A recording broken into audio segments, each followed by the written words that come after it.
Welcome to the Dada Show. You could be anywhere in the world, but you're here with us today. So welcome everybody. Like, comment and subscribe. Let's get into this. I have a very, very special guest today to talk about a very, very special topic that I've wanted to speak about for a very, very long time. Usually when we talk about the sex tourism industry, we usually speak about the usual countries such as Brazil, Jamaica, Bali, Thailand, and these type of countries. Of course, we know about passport bros that, seek women outside of Western countries in exotic destinations because they feel like the women in their own countries are not as feminine as the women that are in different countries. In one way, I agree that Western women are not as feminine as women in other countries, in these exotic countries. But I guess we'll save that for another day. So what I want us to focus on is a small West African country that is on the Atlantic Ocean that borders Senegal on all sides. This small West African country is known for its wonderful cuisines such as damada, such as benachi. This small West African country is known for its exotic wildlife, birds and animals. This small West African country is known for its beautiful beaches and happy people that are always smiling. Yes, of course, you guessed right. I'm going to be talking today about the smiling coast of Gambia. Hello. Yeah, what's your name? My name is Joanna. Joanna. Or Miss DJ Miss Brown, I'm called. Yeah. As well. Yeah, I'm from Sweden. You don't have to be afraid to come to Gambia. It's one of the best countries in the world. The crime rate is not high as everybody say, and sun is shining every day, and the people are friendly. So don't be afraid to come here. You will not forget it if you come, for sure. Yeah, thank you.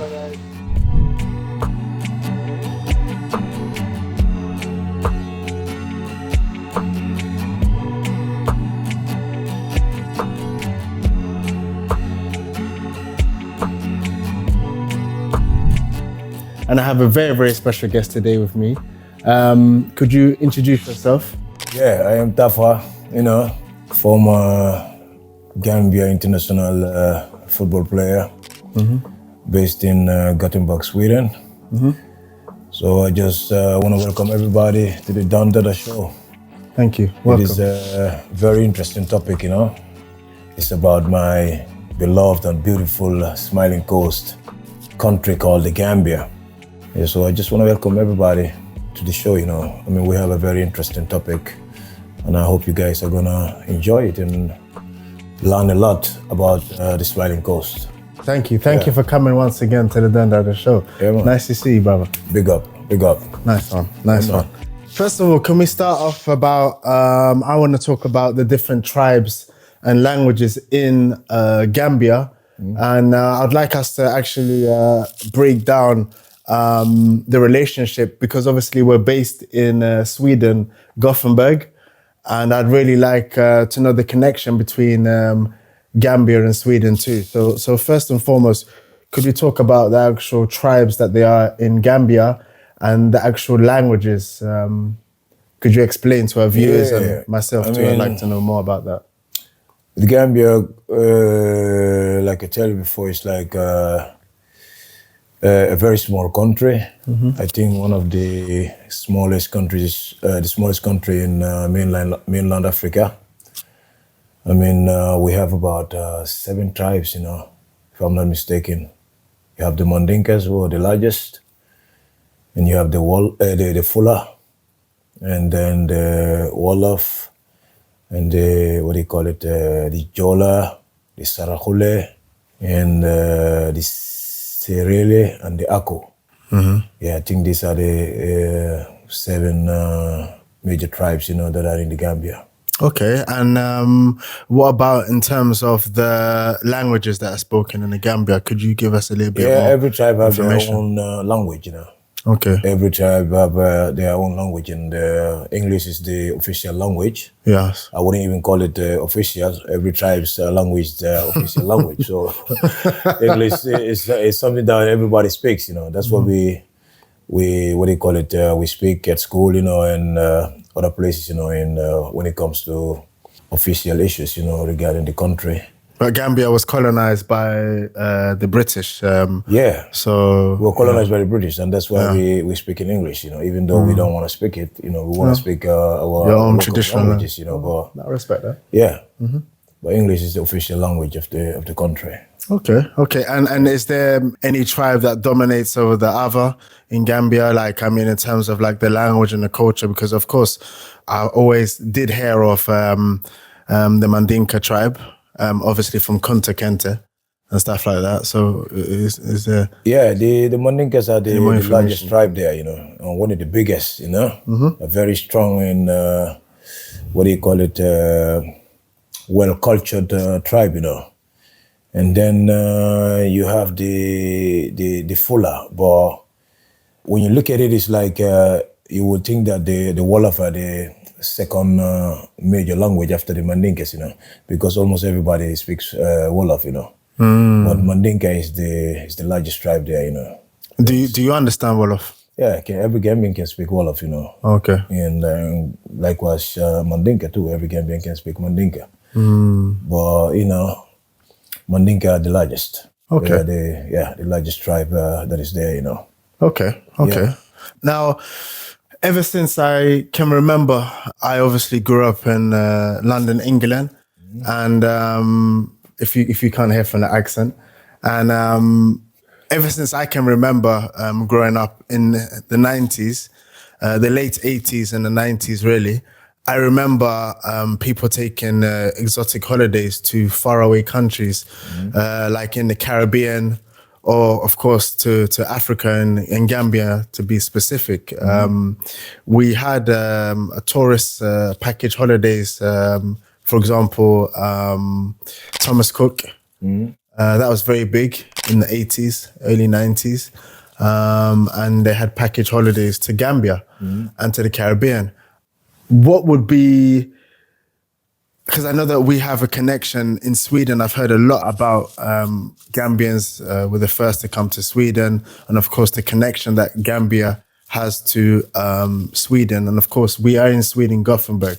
So would you be able to give me a bit more information as to the connection, in England to the Gambia and to Jamaica?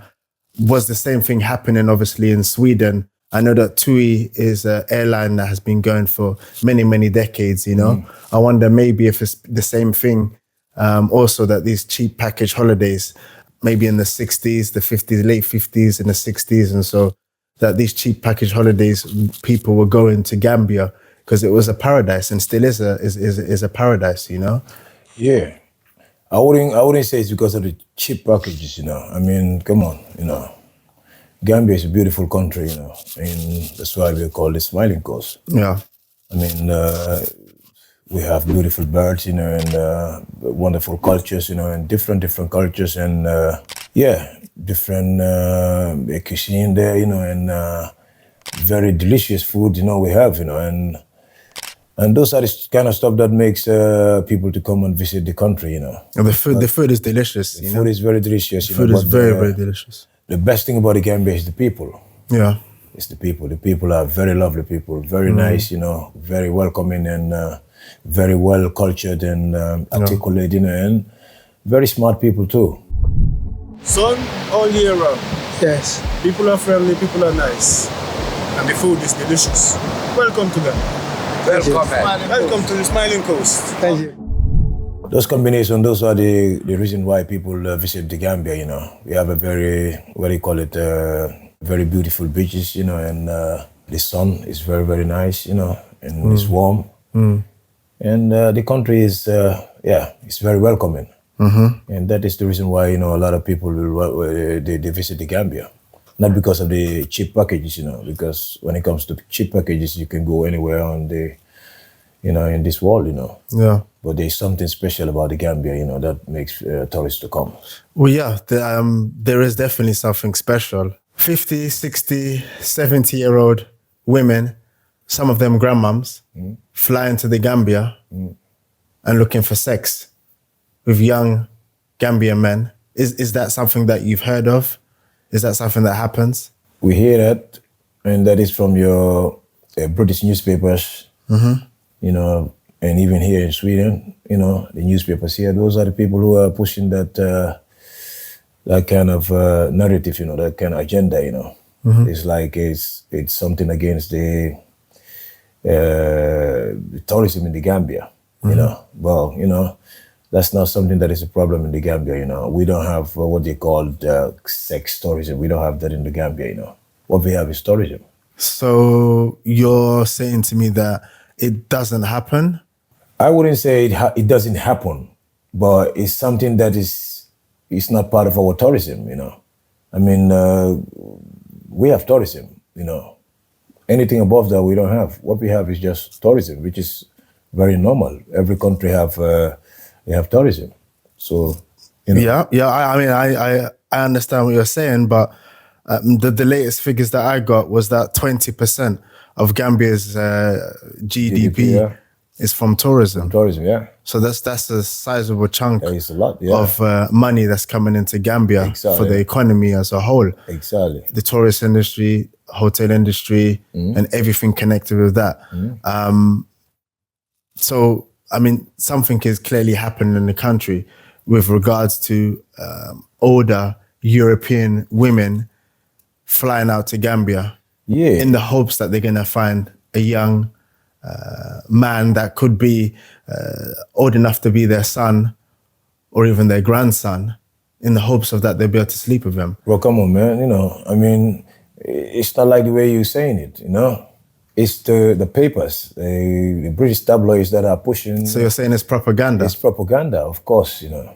I mean, that is pure propaganda, you know. Like I said, what we have is tourism. And that's purely the only thing that we have, you know. And that's why you have the Gambia Tourist Board, you have the tourism ministry, and everything is regulated, you know. I mean, what you people are calling sex tourism, that doesn't exist. Maybe in other countries, you know, because we hear that, you know, in Thailand and other countries, you know, this kind of stuff. It's known. There. It's known but for that. In the Gambia, we don't have what you call sex tourism. We don't have that, you know. I mean, you know, but I'm amazed that you refuse to believe or even acknowledge that there is sex tourism. No. The Gambian Sex Tourist Board states that up to over 42,000 people are directly employed within the tourist industry. And like I said, 20% of Gambia's GDP comes from the tourist industry. So clearly, you know, Gambia thrive off tourism, thrive off having good cuisine, being called the Smiling Coast and everything like that. You refuse to acknowledge that there are women that are from Europe, from Sweden, from England, from Germany, from the Netherlands, that are flying out to Gambia in the hopes of finding a young man. No, that is something that I would never accept or never believe, because I'm Gambian, you know, and I've been around, a lot of people, you know, when it comes to even the people who are dealing directly with the tourists, you know. Like I said, my town is known for dealing with tourists, you know. I mean, I'm from Bakau. I mean, we've been dealing with tourists for a long time. You know, but what you guys are calling sex tourism or this kind of stuff, we don't have that, you know. That's not something that we have, you know. So, you know, our country is a beautiful country, and the reason why tourists come to the Gambia, like I said, is because of the people. The people are so nice, people are so welcoming, are so lovely. The weather is very good, you know. We have a sun, and we have beautiful beaches, and you know, like I said, we have very beautiful birds that the tourists can go and watch. And we have, Clearly, when these European women come to Gambia, they're not coming to look at the birds. They come in to look at the grass, they come in to look at the nature. They come in to eat the food. Yeah. They come in to look. They come in to eat the food. They come in to see the locals. The culture. I mean everything about the Gambia. That's the reason why they're coming. If it is sex, they will stay in England. There's more sex in your country than in the Gambia. I mean, come on, we're 1.8. What would a 50, 60, 70, 80-year-old woman, maybe a grandmom, she wouldn't find a young man to have sex with her, to sleep with her in a European country. Okay. That wouldn't happen. Okay. So she goes to Gambia, where she's appreciated. They treat her like a queen, and she feels special. She hasn't felt this love like this before. Okay. So of course, she ends up giving all her money, buying land maybe in Gambia. Okay. The guy doesn't love her. He just wants to get a passport. That's what you think. And then he leaves her. And I'm saying, this is the kind of negative press that's in the newspaper. Yes. That is your people. That is not in the Gambian papers.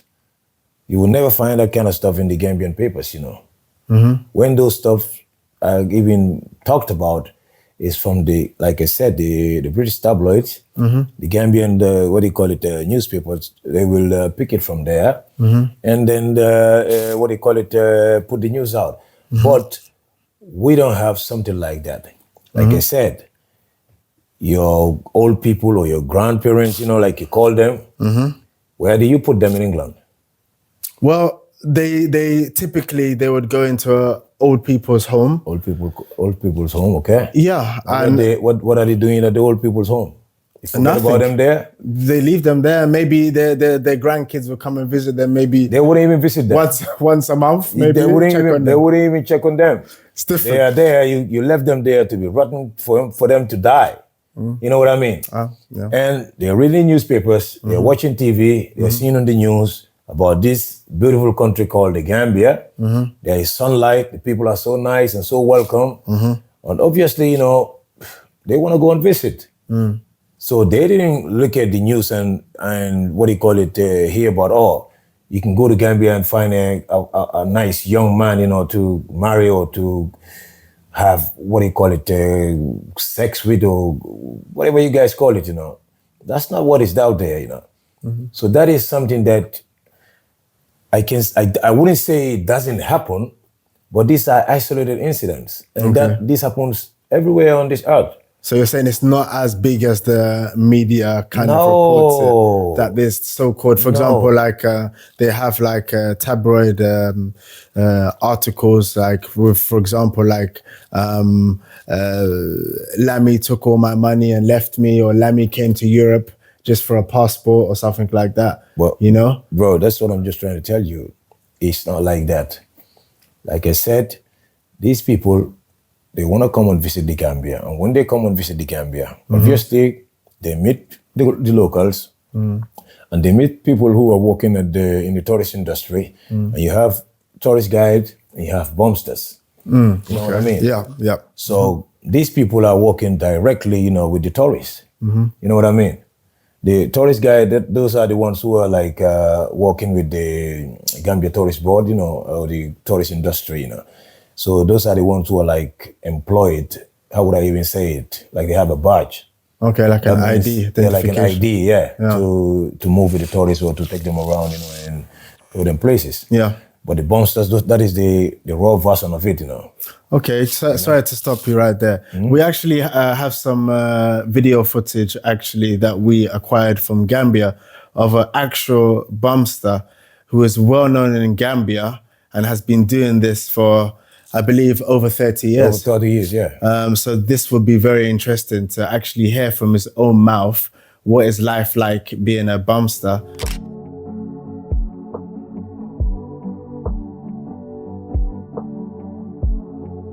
And how it affects tourism. So yeah, we'll watch that and we'll come back in a sec. The veteran, how to call it, tourist guide in the Gambia, not bumster, one of a veteran tourist guide in the Gambia called, some people call him Apache. So Apache, what do you have to say about the Gambia tourism sector. So well, the Gambia tourism is the best tourism you can ever be in Gambia. It's Gambia. We have the best sun and best sea, and we have the best seafood. And Gambia is a promised land, mama land. Smiling coast of Gambia, best in the West. Yeah, only what we don't need here is like inclusive. Yeah, it's making our industry, our tourism going down. And inclusive doesn't favor us. All the tourists stay in, spend the money in, yeah, doesn't favor us. How do you see the people at the environment? Yeah, right now the tourists are coming, but the tourists coming here, they're like Poland people, East Europe. We don't need East Europe. We need people from Sweden, people from Denmark to come to Gambia and Finland, and people from England and people from Scotland. We need in Gambia. So, Mr. Dukure, so why not the Gambia Tourism Authority, you understand, with the Gambia Tourist Guide Association, why not they talk with the ministry so that they can take the inclusive, with the Gambia Hotel Association, they can take the inclusive out of the, out of their system? Yeah, this is it. It's what we need. But they are sleeping. Yeah, people who are educated, who can speak 10 languages, Swedish, Norwegian, Germany, Belgium, these are the people they should took in Europe, they do the marketing. And these people can speak Swedish, Norwegian, Danish, Cockney, Geordie, Scouser. Yeah, it's those people who have to go and do this marketing in Scandinavia and Europe, please. Welcome back to the Dan Dada Show. I hope you guys had a good break. Fun fact, we're obviously based in Sweden, Gothenburg. So in English, Gothenburg is called Gothenburg, but obviously in Swedish, Gothenburg is called Göteborg. So if you want to impress your Swedish friend, instead of saying Gothenburg, say Göteborg. They will be very impressed. Have you got any other words that you want to impress? To give, to learn our viewers who are new to learning Swedish. Yeah, I would say, hej till alla. Välkommen till the Dan Dada Show. Mm-hmm. Yeah. Okay, thank you. You heard it here. Let's get back to the show. Yeah, so we were talking about, and our viewers have just watched footage of a well-known bumster that is well-known in Gambia. Can you give me a bit more information about what a bumster is? What is his role? What is his position? Does he sleep with any of the people that he shows around? Or, because you were starting to explain to us about that. Yeah, like I was saying earlier, you have a tourist guide and you have a bumster. You know what I mean? A bumster, it's just like a tourist guide. Mm.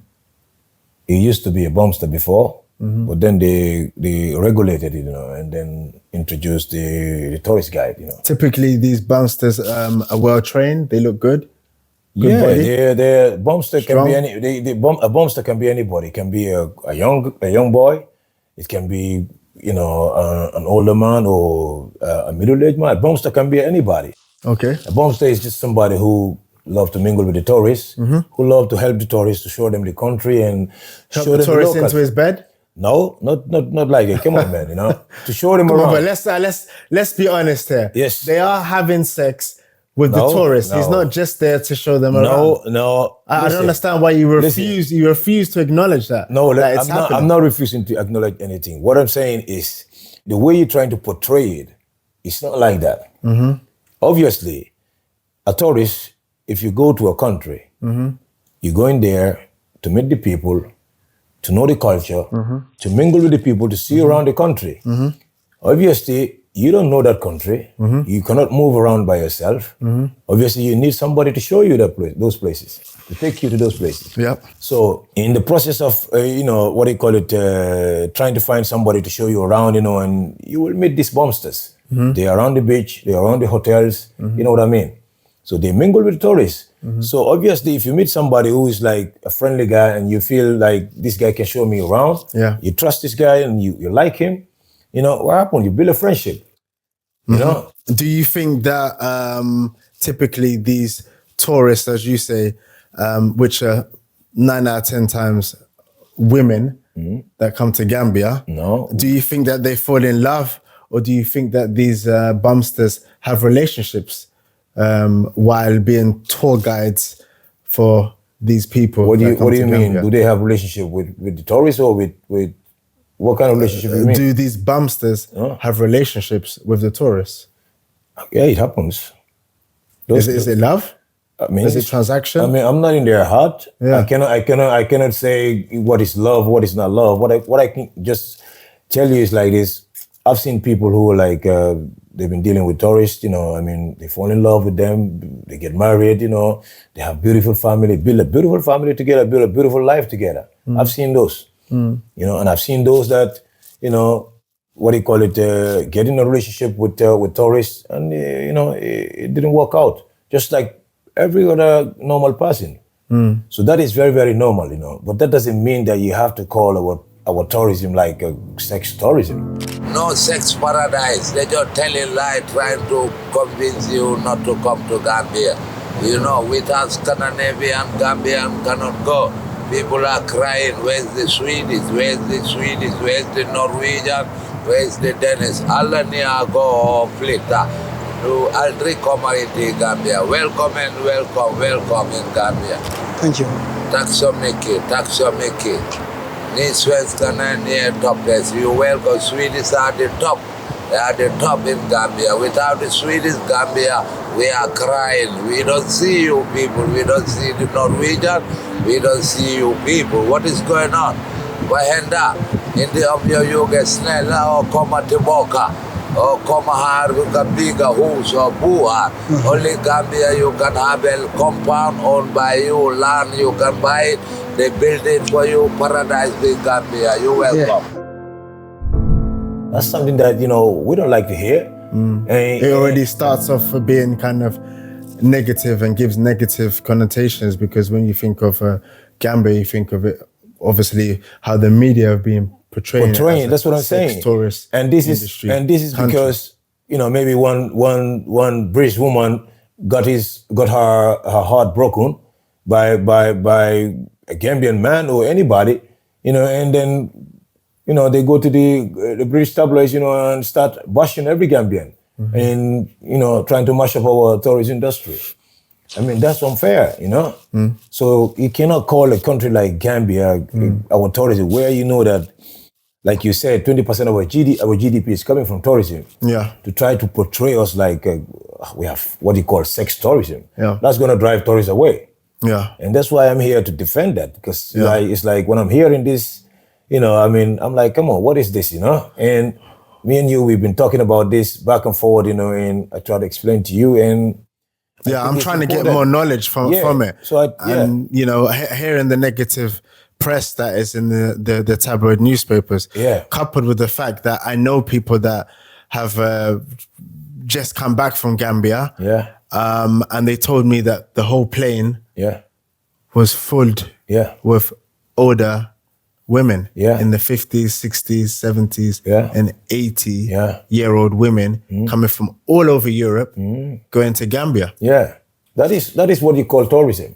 You know, there is no. So it has nothing to do with sex. It has nothing to do with sex. There is no law in the tourist industry or in tourism that says that only younger people are supposed to go to a certain country and visit, or only older people, or only middle-aged people, or only beautiful people, or only ugly people, or only handicapped people. Or there's no law that says that. Tourism is everybody. Anyone who feels like, you know, you want to go to the Gambia, and you feel like, you know, you love the Gambia, you want to know about the Gambia, you want to meet the people, you're most welcome. And that's why you have every kind of tourist that is coming into the Gambia. Everything has both positive and negative. You know what I mean? Tourism it plays a big part, you know, in the economy of Gambia, but it's what they call it, a negative part too. You know what I mean?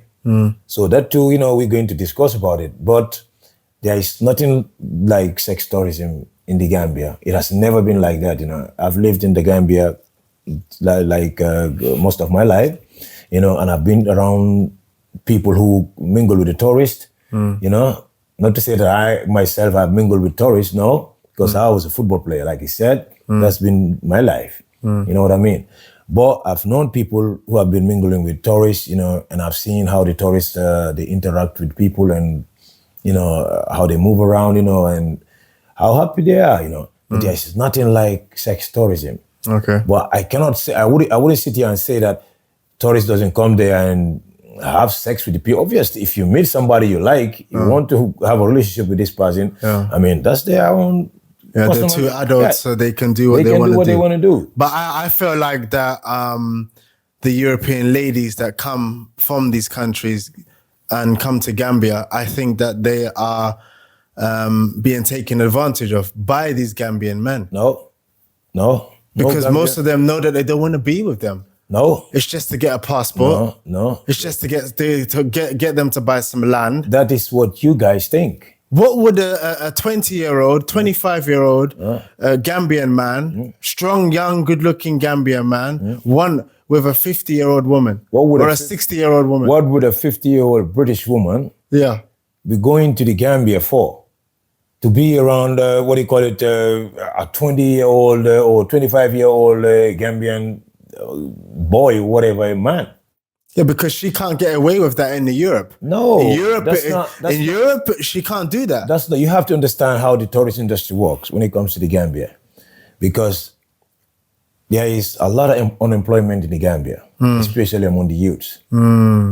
And because of this, it's not like Europe, for example, like when you have like some, you know what I mean? Some type of social system. You have social, system whereby you know people have assistance, you know, even if you're unemployed, you know what I mean? In the Gambia, it's different. There's only two things the Gambia have. You know what I mean? That is football and the tourist industry. You know what I mean? Yes, sir. Because without tourism, our economy is going to go down. We're going to have a lot of problems. So the youths, they don't have any job. They are unemployed. So some of them are football players, very good football players, you know what I mean? Those are the ones who are like focusing on football. You know what I mean? They want to make a career out of football. But there are some who, they couldn't make it in school. You know what I mean? What do? They hang around the tourists. They hang around the hotel industry. They want to have a job there. If they cannot have a job, they want to mingle with the tourists, to be a tourist guide. That's what I'm saying. So it's a fair exchange, is it? It's like being a bumster. When you're a bumster, you deal with the tourists. You take them around, show them the country. Maybe they help you with, I wouldn't say they pay you. They will give you something for your time. Give you something for your time, exactly. How's Gambia? Nice people. You're welcome in Gambia. All Swedish, Norwegian, Holland people, you're welcome. This is paradise. You hear a fellow brother from Holland said Gambia is prima. Hope you're enjoying your holiday. Nice holiday. Nice weather. Nice food. Yes. And we like the people here. Yeah. No hassle. Sorry? No hassle. No nothing. No problem. No. That is boss. And you, boss lady? Yes, boss lady. Yep. So it's a sort of self-employment. You know what I mean? I would call it. Okay. You know, but like I said, it was bumsters before, and then the government came and regulated it. They brought in the tourist guide. So these tour guides, you go apply for it, you know, and they don't just give it to anybody. You have to be very decent, and you have to be, you know, very respectful, and you have to know the job, and, you know, you have to carry yourself in a certain way. You know what I mean? You have to know how to talk to tourists, how to, you know, how to show them around, you know, and all of these things, you know, is well organized. You know, when you qualify for that, you know, you get the badge, you know, and then you will be allowed to be taken around tourists around the country. Taken around where? In the bed? No, everywhere. Yeah, come on, man. That's the only thing you people are thinking about. No, because I just want you to admit that these bumsters, tour guys, as you say, are doing more than just showing them around the country. Well, come on, Marvin, there's no law that says, as a tourist, when you come to a country And they're taking advantage of these European women. No, they're not that's taking, wrong. They're not taking. If they don't love them, then why be man, with them? Nobody is taking advantage of anybody because number one, no one is forcing these European people, these European women to come to the Gambia. Like I said, and these bumsters, they are there. It's their country. You know what I mean? They are very nice people. The Gambian is a very, very welcoming. You know what I mean? You cannot. How am I gonna say? How am I gonna describe it? Even it's like you cannot say no to a Gambian. They are very, very, very nice people. Very nice, and that's the beauty about the people, and that's what attracts the people. When you come to the Gambia, even if you are sad in Europe, when you come to the Gambia, the moment you land from the aircraft or the aeroplane, you feel alive. You feel alive. You know what I mean? Happy. And that's the people, and that's because of the people are very, very, very welcoming, and yeah, they love people who come to the Gambia and visit, and they want them to have a good experience of the country, and because of that, when the tourists go back, they talk good about the Gambia, and more tourists are coming. So if it is all about this sex tourism you guys are talking about, no tourists will come. Come on. If that is what they want, they will go to Thailand or go to, these other countries, and yeah. Yeah, but typically your Western women will go to these exotic places, for example, like the Caribbean. In the Caribbean, we call single white females, we call them milk bottles. Milk bottles, okay. So these European women typically go to these exotic countries in Africa, in the Caribbean, to find young, strong black men to enjoy themselves with. What's about the black man that, your European women are getting attracted to? Well, I think it's a lot to do with the propaganda.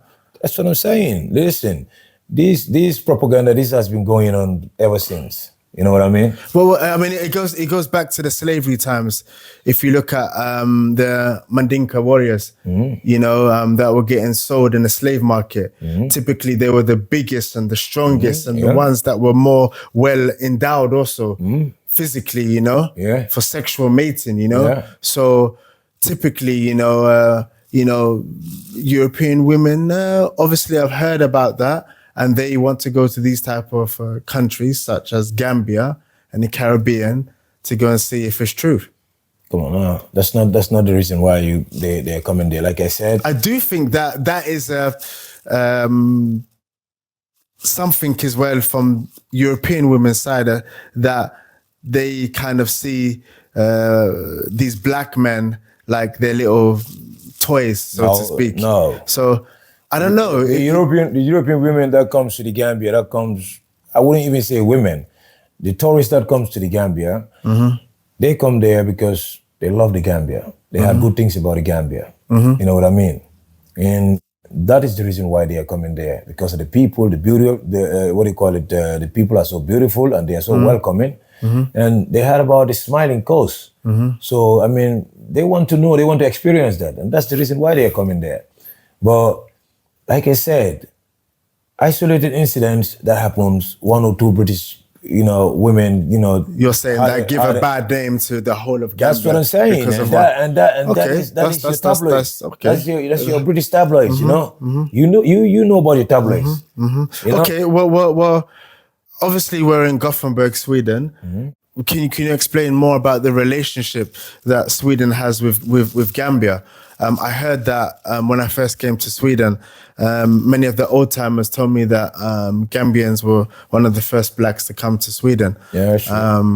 Can you explain a bit more about that? Yeah, and obviously, I heard about some of the streets in Gambia are named after Swedish streets or after Swedish names. No Swedish streets. Can you explain a bit more? No Swedish streets. Our streets, they was named after your British people. Okay. Your people, they are the one who came to our country. They colonized us. They give us those names. Those. How would I call it? You have this James Island, all of this. McCarthy Island, you hear all of these things. Even Queen Elizabeth? I don't know. Yeah, I think it's her. Queen Elizabeth, yeah. Oh, wow. Yeah, it was her. I think it was her because I've seen videos of her when you. God bless the Queen. Come on, man. God bless the queen. She's there. I don't want to disrespect her. Before your people are gonna start attacking me, you know. But you know, it was her. You know, when we were having our independence, you know, she was a young queen by then. You know, she was there. Yeah. You know, but it's your people. You know, the British who came and they colonized us for over 400 years. Okay. You know, giving us those names. You know, I mean, we don't call our streets like that. You know. So this, what's the connection with Sweden and Gambia? I mean, can normal Gambians understand Swedish, or is there Swedish businesses in Gambia? The thing is, the connection between Sweden and Gambia. Okay, from what I heard, don't know if that's a true story, but I heard that it's like Swedish were the 4 stories that come into the Gambia. According to what I heard, it's like they were trying to go to Senegal. Okay. And they ended up landing in the Gambia. Yeah. You know what I mean? Yeah. And when they found out about the Gambia, they were like, damn, you know, this is a very beautiful place, you know. And from what I heard, you know, don't know if this is true, but, you know, I heard that's how it began, you know. That's how the Swedish found about the Gambia. And then the Gambians from there came obviously. From there, Gambia had that connection, you know, because, you know, Swedish, you know, there's a lot of Swedish that used to come to the Gambia. Okay. My town is called Bakau. It's the only town where people they speak Swedish without coming to Sweden. Oh, wow. Yes, because everybody knows about that. Even me, when I was going to school, when we go to school, you know, we'll be speaking Swedish to one another, you know. Obviously, it's not like the Swedish here, where we say broken Swedish, but it's still Swedish. So you know what I mean? Swedish. So there's actual Gambians that have never been to Sweden that can speak Swedish. That's amazing. Not only speak, they can write. Oh, wow. They can write, they can read a letter for you. Oh, wow. This is Gambia, best in the West. Smiling coast of Gambia. This is Gambia paradise, yeah? We call it paradise beach because smiling coast of the sun is shining, the sea is clean, the food is good, people are healthy, you know what I mean? No hustling, no war, no fighting. So you definitely welcome in Gambia. Swedish people, you are the toughest here in Gambia with Norwegian. Snälla ni komma. Inte om jag ljuger, jag sitter inte på ljugarbänken. Tack så mycket. Ha det så bra. Hada. Tack, ni är välkommen här i Gambia. Är det lugnt? Är det okej? They never step into Sweden. They never come to Sweden. Yeah. And that's because all of that, they learned that from mingling with the tourists. You know what I mean? Yeah. That's what I'm telling you. It's like when you say this sex tourism, it hurts, you know, because I know that it's like tourism. It plays a big part, you know, in the young Gambian's life. You know what I mean? So you have to put this sex thing that you're talking about. You have to put that out. You know what I mean? So it's like a stories that is like they're helping a lot of people there, paying their schools, you know. Making sure that, you know, some families, they have food to eat, you know, and that is all because of the friendship that the tourists build with these people. And this goes on to generations, what do you call it, upon generation, you know? Okay, I can understand from that point of view. But when it comes to Gambia being known as a sex tourist destination, how do you think we can change that way of thinking when so many European ladies, like I said, from countries such as the Netherlands, Sweden, we're based in Gothenburg, Sweden. There's many Swedish women that fly to Gambia, you know, all the time. Yes. You know? Listen. Like some because they have kids and stuff like that, but many of them also because they go in there to have sex with the young Gambian men there. That's not the reason. I think Sweden here is more populated than the Gambia. You have like how many people? 9 million, something like that, or 10 million. Gambia is just like 2 million. So why would you leave a country where you have 9 million people to go to a country where you have 2 million to go have to go look for sex or whatever you call it? Well, why? Because it's exotic, isn't it? And being with a black guy is exotic. But there is black people in Sweden. This country here. Yeah, but you're not. Wait, but you're not getting the sun, sea, sand. It doesn't matter. It doesn't matter because you talking about sex tourism. So it's different. Here in this country, to live in this country, what do you have to do to live in this country according to the law? If you have a kid with a Swedish, you're married to a Swedish. You know, you can live in this country legally. You know what I mean? And how does that happen? Well, you have to get married and do things. And how do you get married? You don't just meet somebody on the street and say, "Oh, let's go get married," so that I can have papers, to live in Sweden. There's a process. Yeah, it takes time. You stage this. Yeah, you meet somebody, build a relationship, you know what I mean. Yeah. And people have kids, they build up their families. It's normal. So there's no woman that will tell you that I'm gonna go to the Gambia to find myself a young man to have sex with this person. You know what I mean?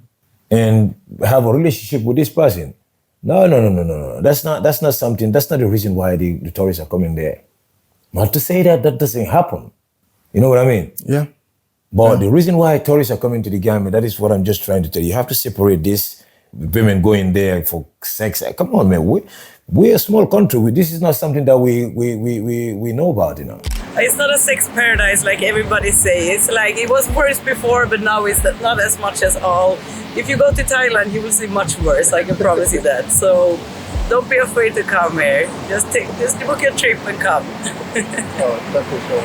Thank you. Smiling coast of Africa. Thank you.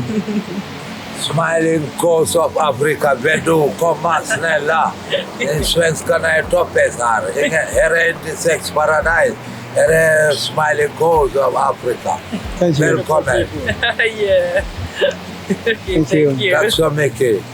Yeah. But it is happening. We can't pretend like it's not I happening. wouldn't say that it doesn't happen. So I cannot put a red cross on it and say, listen, man, that never happens. I wouldn't say that. But I'm just saying the reason why tourists come to the Gambia is because of the people, the culture, the food, our everything else beaches. combined. You know what I mean? Yeah. That's the reason why they're coming to the Gambia. Yeah. Well, when you come to the Gambia as a tourist, obviously you're going to meet people. You're not going to a country where it's just a jungle. There's no one there. Yeah. You know what I mean? Yeah. You meet people. Yeah. Once you meet people, you build up a relationship. Yeah. If you're a single lady, you come there, you see a young man, and you like this person, come on.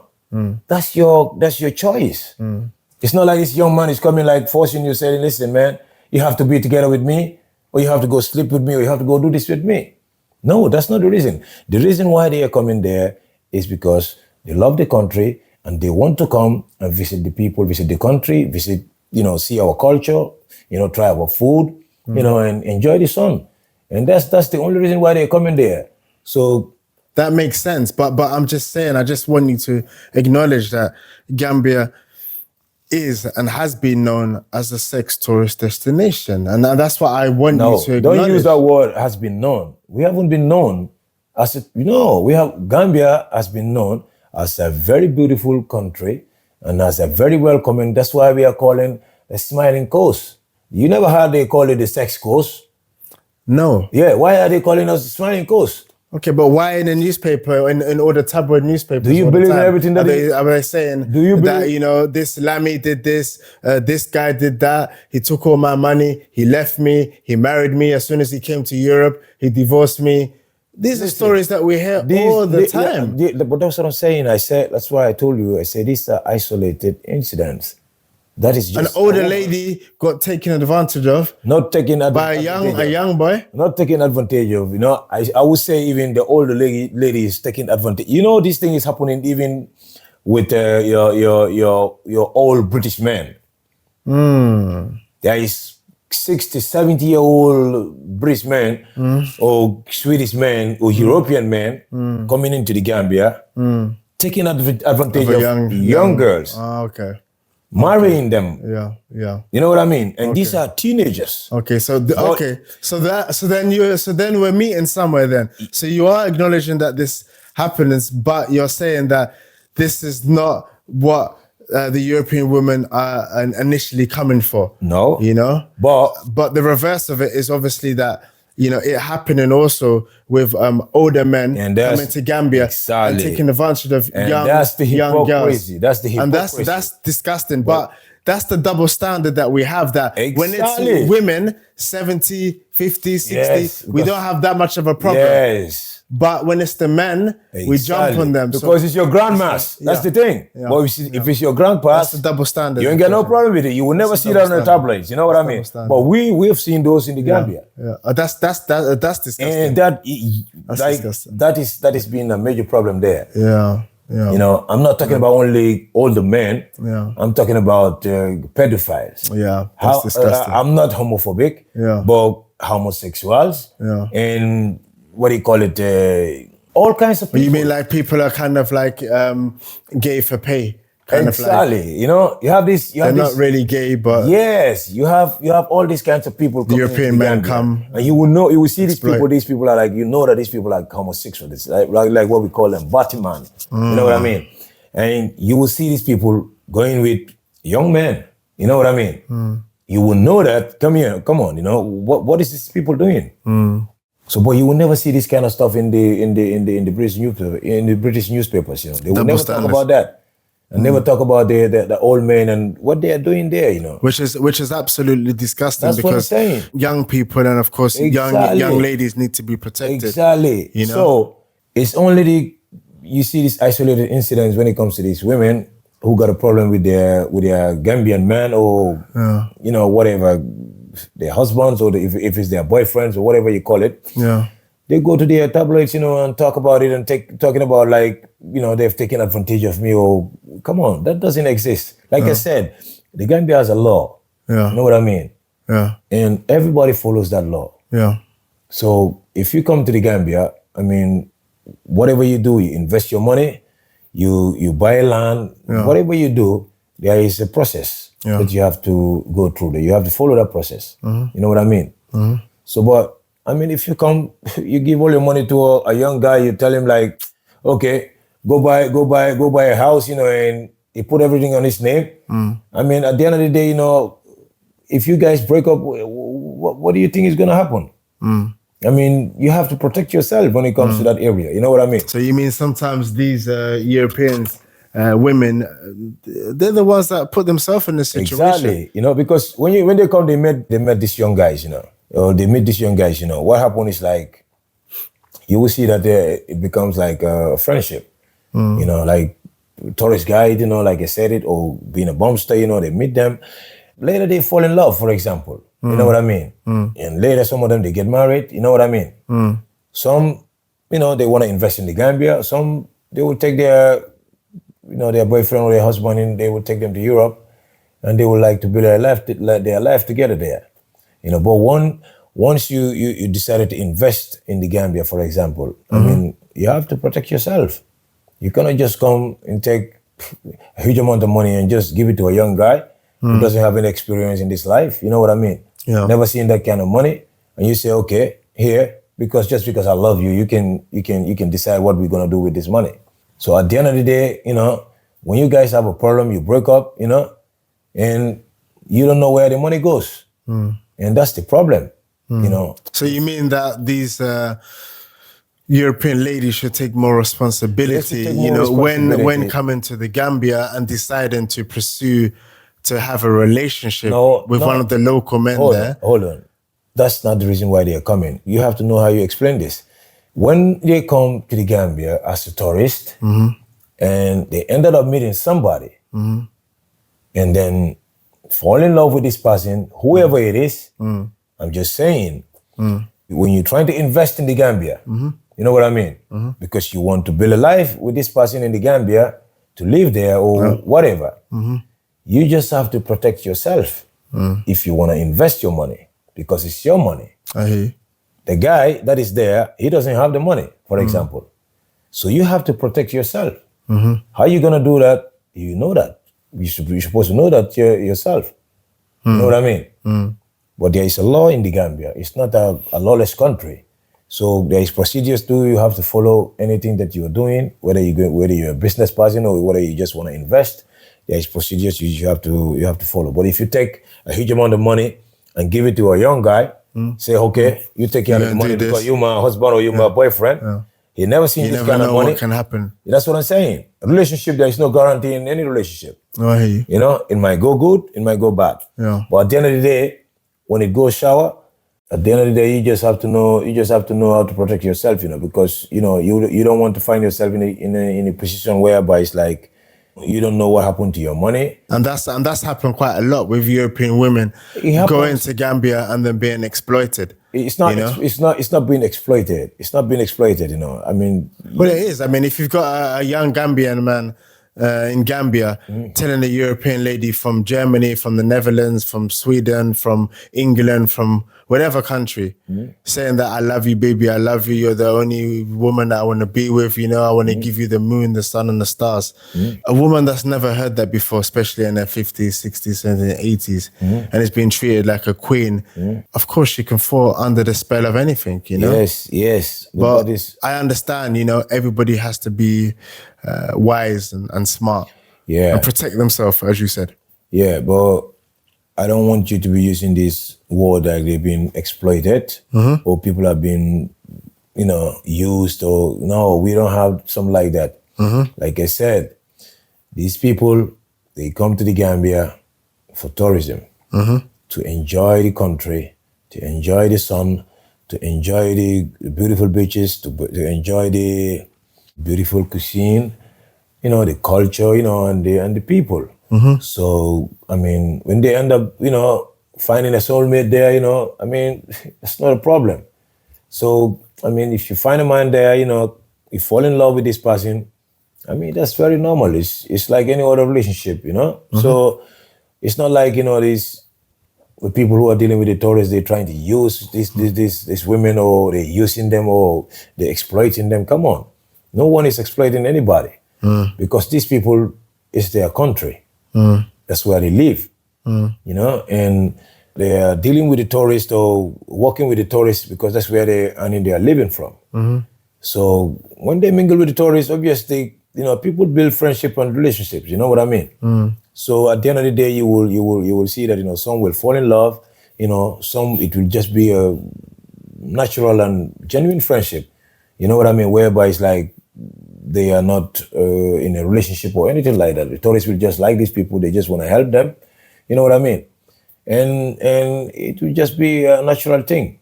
But it's not like anyone is exploiting anybody, you know. That doesn't exist, you know. And this word sex tourism, I just want you to take that away from, you know, from your tabloids, you know, and just stop, you know, bashing. No, but this is no, I'm not bashing it, but this is like what I've seen and kind of grown up hearing all the time about Gambia, that, you know, European women go to Gambia and get themselves into hot water all the time by finding a young, hot, good-looking Gambian guy down there that ends up using them, you know, and they end up losing everything and having to go back to their country. That's not fair. But like you've been saying to me throughout this interview, these women have to be more mindful, you know, more smarter. And at the same time, you're saying that it's a type of fair exchange, I guess, that everybody's getting something from this. No, I'm not saying, I didn't say that. No? What I'm just telling you, what I'm just telling you, there is nothing like fair exchange here. What I'm just telling you here is like this. This is like very natural. You don't even have to go to Gambia to meet a black man or to meet a man. No, you don't have to go to Gambia to meet a black man. That's what I'm just saying. But it helps to go to Gambia if you're in your 50s, 60s, 70, and 80-year-old woman. It helps to go to Gambia to be able to get a 20-year-old man. It helps. It helps. Like it makes them feel good. Like it gives them life. Yeah, and what gives them life there? It's because of the sun, the people. Of course, but this is actually what I'm saying, is that they're going there to get sex. No. Whichever way you want to chop it up. Come on, man. Listen. They're going there to get sex. You dump your grandparents into the old people's home. Yeah, that's typical in Europe. There, what do they do there? They rotten and they feel unloved and feel like their life is finished. Sometimes and even they die. getting disrespected Of course. by the workers there. Of course. You know what I mean? They don't enjoy anything. They're sitting there in depressed. Absolutely. So I'm just saying, how do they know about the Gambia? It's not like these boys or these bumsters or these tourist guides or the young men in the Gambia picking their phone, you know, calling to the old people home, you know, hello, old people, come to the Gambia, you know, we're here waiting for you, we can take care of you. No, they're looking at, they're watching TV, innit? They're reading the newspapers and they hear about this. But these bumsters are not afraid to go with a woman that could be their grandmother. Yes. 60, 70, 80 years old. They're not afraid, are they? No, they're okay. Afraid. No, they're okay with it because they are tourist guide. They are not meeting these people. I'm starting to think this tourist guide is code word for something else. But that's what I'm saying. You have to experience it yourself. Go to the Gambia yourself. You disguise yourself as one of the locals, as a tourist guide. Okay. And you will meet one of your grandparents, you know, who's gonna go out with you. And you will experience it yourself, and you will see how everything began. I think maybe we need to try that. I need we to go try that. undercover in Gambia, and you will see. I pretend to be one of the local guys there, and see if I can pull a 60-year-old or a 70-year-old woman. Exactly, and you will see it yourself. Like I said, this coconut mentality, that's what people have to stop. Well, I wouldn't really call it a coconut mentality. Yeah, of course, it's a mentality that we've seen far too often in the tabloid newspapers in Europe.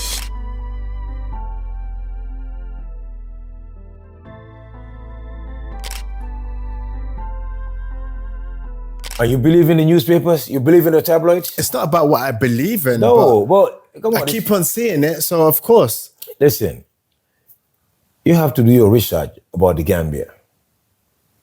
You cannot know about the Gambia based on what your tabloids are writing, because your tabloids, those people, they don't even know about Gambia.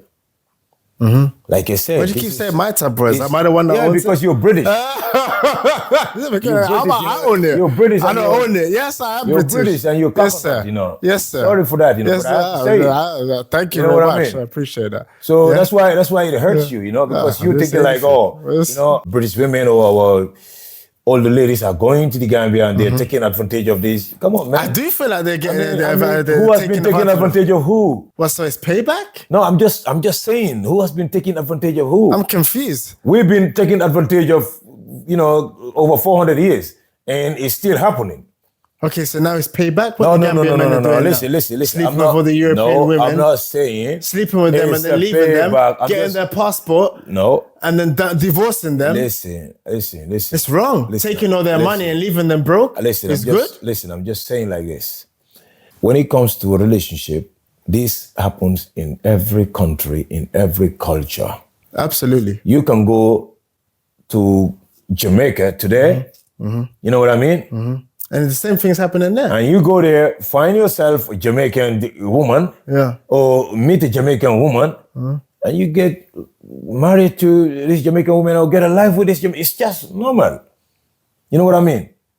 But you didn't. But there are countries that are known. If we talk about Brazil, if we talk about Thailand, in terms of men go into these countries and looking to have sex with these women and passport bros, men that go to from Western countries, leave their Western countries and go to these exotic countries.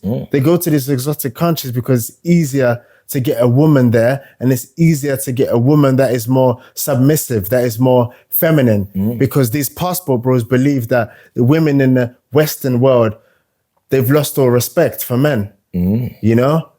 There's no differentiation between who's the man and who's the woman. Yes, that Most happens. Western world now, women are more dominant over the men, and the men have become more like women, and the women have become more like men.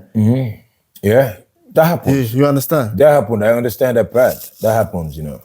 But so we know. So I'm saying that Gambia too. When it comes to the Gambia, it is quite different. You know what I mean? The Gambia, like I said, it's a very small country. Very, very small. You know.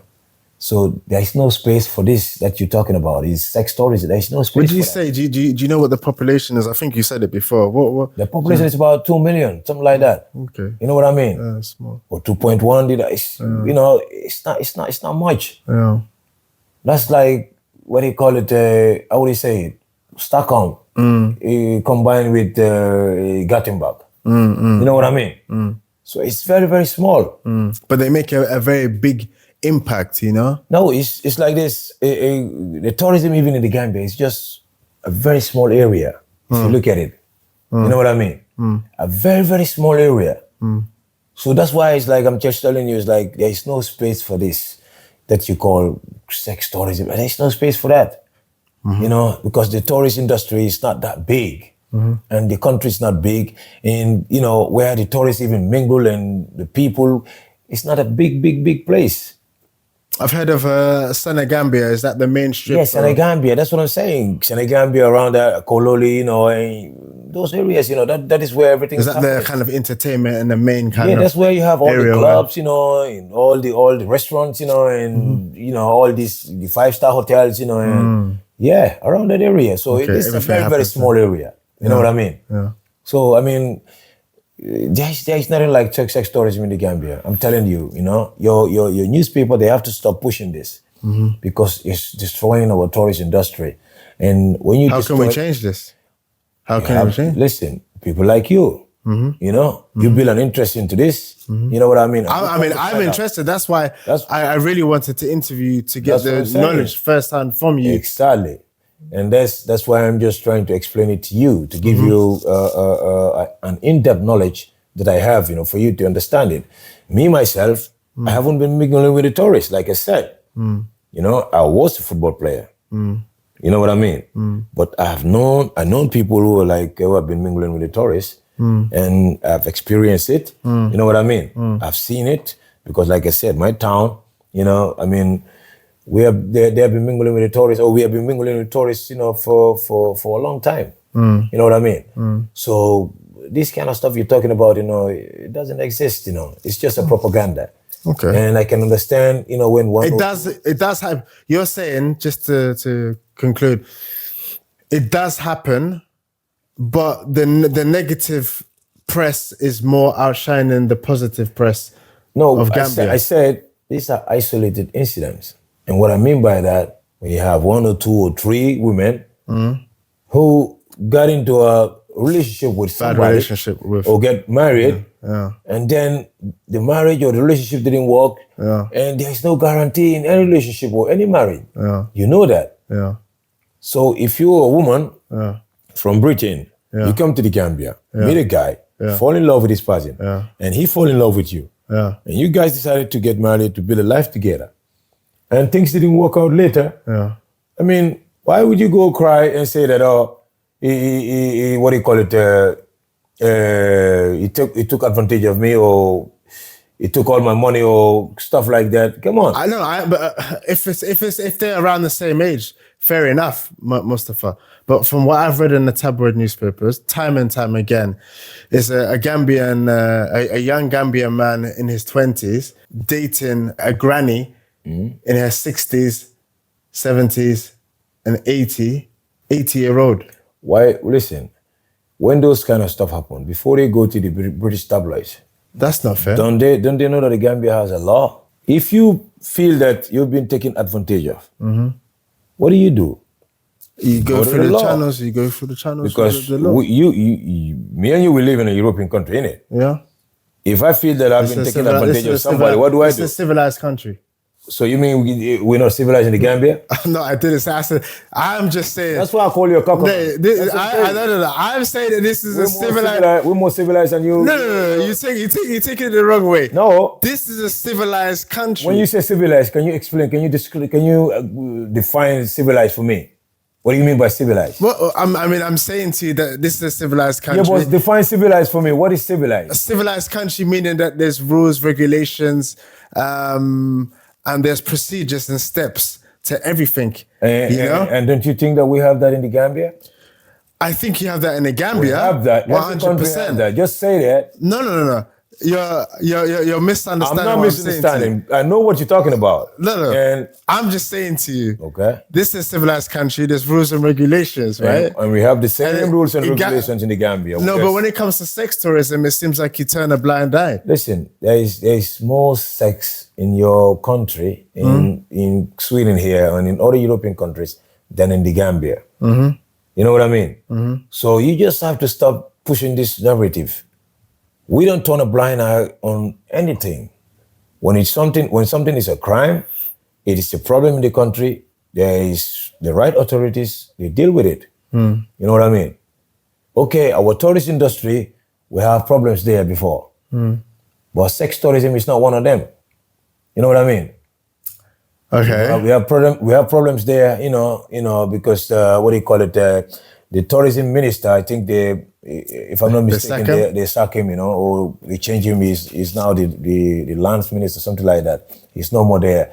But you know, somebody wasn't doing their job. He wasn't doing his job as a tourism minister, and he's been there for a long time. I think since 2016 or 17, something like that. You know, he's been there for a long time. So before that, you know that the Gambia was ruled by, what do you call it, one president for about 22 years, something like that. You know what I mean? So it's not the security guard. No. Who is the security guard? Come on, man. Listen, man. I'm sorry. No. There was one that was a security guard, right? No, we never. He was working in August. We never have a security guard as a president of the Gambia. Okay. He wasn't a watchman? No, what man? Are you crazy, man? Come on, man. Listen. That's what I read before that. You read that from the tabloids again? The tabloids. Yeah, you see? Your tabloids. You know what I mean? The tabloids, they're just full of shit, you know. They just write whatever they want. Only negativity about the Gambia. Only negativity. You know, but thank God the tourists, they are spreading the right message. Because the tourists, when they come to the Gambia, when they go back, they're spreading the right message because they know that your tabloids, they are full of shit. They just lie. Everything that they're writing about the Gambia, you know, when it comes to their negative propaganda, they realize that, come on, man, you know, they just been fooling us. You know, it's sad. It's sad. If you say this, and we've been talking for a while, and I felt like in the beginning, my opinion was that you know, obviously that these women that come from Europe, they are being taken advantage of. But you're saying that it's a very, very small minority. Yeah, it's and these are, as you said, these isolated incidents. I don't have the statistics in front of me, so I can't confirm or deny what you're saying. Just give me a second. Like I said, if this was an issue, or if this was something that is like happening like frequently in the Gambia, the government will put out a law that will ban this. You know what I mean? Why would they ban it though? They're making money from it.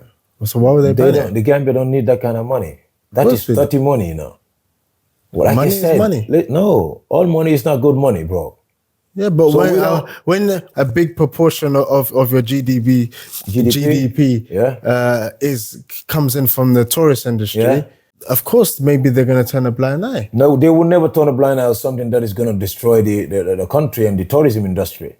Because they like I said, the Gambian Tourist Board or the government, they know that this kind of propaganda or this kind of issues, you know, it can destroy the tourism, and they would never allow that, you know. So you don't think that European women go to the Gambia just for sex? You believe that they're going to Gambia also for the wildlife, for the food, the culture, the music, and everything. And I'm not disagreeing with you. I'm just saying. I said there is no European woman I've never seen or heard an interview where a European woman said, "I am going to the Gambia. I'm buying my ticket and I'm going to the Gambia to look for a young Gambian man or a strong Gambian man."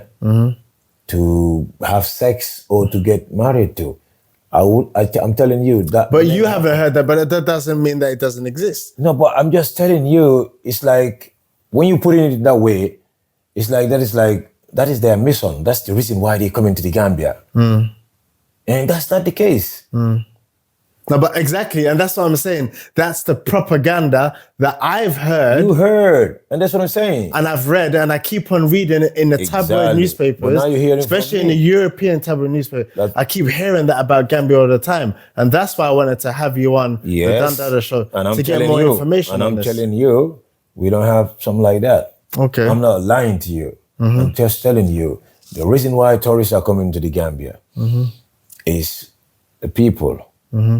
The people. It does happen, but that's isolated cases I said where isolated. individuals are having sex. No, listen, man. Don't use that word. People are having sex. No, say tourists are getting into relationship with what do you call it? Bumsters or who? with bumsters or tourist guide or with Gambians or locals. Yeah. You know what I mean? And this is natural. And they're receiving money, bro. gifts. This is natural. This is natural. Come on, man. Gifts, This is very natural. money, gifts. If you come as a tourist, Yeah, you have money, yeah. you meet a guy, fall in love with this guy, and you know that you have more money than this guy. What will you do? It's your partner. What does partners do? They share whatever they have, innit? Yes. So that is very, very natural. It's normal. But it's not like you come in, you meet a Gambian guy, or you have to pay him money for him to be in a relationship with you. Come on, man, bro. Yeah, but I mean, an 80-year-old woman or a 70-year-old woman having a young Gambian toy boy, Yeah, she probably would be paying. It's very funny for you guys because I know it hurts you, it pains you. You know what I mean? It pains you. That's why I want you to go there and you see it yourself. You know what I mean? I know it pains you when you see your grandma, walking with a stick like that. And with a young She guy, can barely walk. She can barely walk. Yeah, but she's got a Gambian, strong yeah, Gambian and man. they will lift them up, and they will still be smiling. Wow. Yeah, they will still be smiling. It's normal. You know what I mean? Because you people dump them. You just want them to die. You dump them in the old people. Start taking care of them. They will probably not come to the Gambia. You know what I mean? Oh, so now it's our fault now. I'm just telling you. Don't put the blame on us. Thank you for your service. Listen, we live in our beautiful country, our small country. Yeah. And we're welcoming. Anybody can come, whether you black tourists or you white tourists or you Indian tourists or you Chinese tourists, you are welcome into the Gambia. You know what I mean? So you don't hear this about Chinese. You say all Chinese are coming into the Gambia and, what do you call it? Getting married to no, because let's keep it real. European women have always had this kind of fantasy of the black man. It's not about fantasy. Come on, let's keep it real. Listen. It's about morals, The Mandinka people? Yeah, you're Mandinka, right? Yeah, I'm Mandinka. That's your tribe, right? Yes, I'm tribe. Very strong tribe. Yeah. Yeah. And they're known, right? To be strong Yeah, and they're known well to be in strong, of course. Okay. And you don't think that European women want to go to Gambia to test it? No, that's not the reason why they want to come to the Gambia. You know that, listen, when it comes to the Mandingos have a very rich history, bro. You know that the Mandingos are the first to step foot in the, what they call it, in the Americas. Do you know about that? Yeah, Before Columbus. Yeah. You know what I mean? Yeah. So the Mandingos, they have a very, very rich history, You know what I mean? So the Mandingos are well known all over the world. Yeah. I think they are one of the most linguistic tribe in the whole of Africa. I don't think people are thinking about the logistic tribe of Gambia when you think about the Mandingo people. Yeah, of course. No, they're not, Mustafa. Of course, because it's everywhere. The Mandingos are everywhere in Africa. In the West, mainly in the West. You have them in every other country. You know what I mean?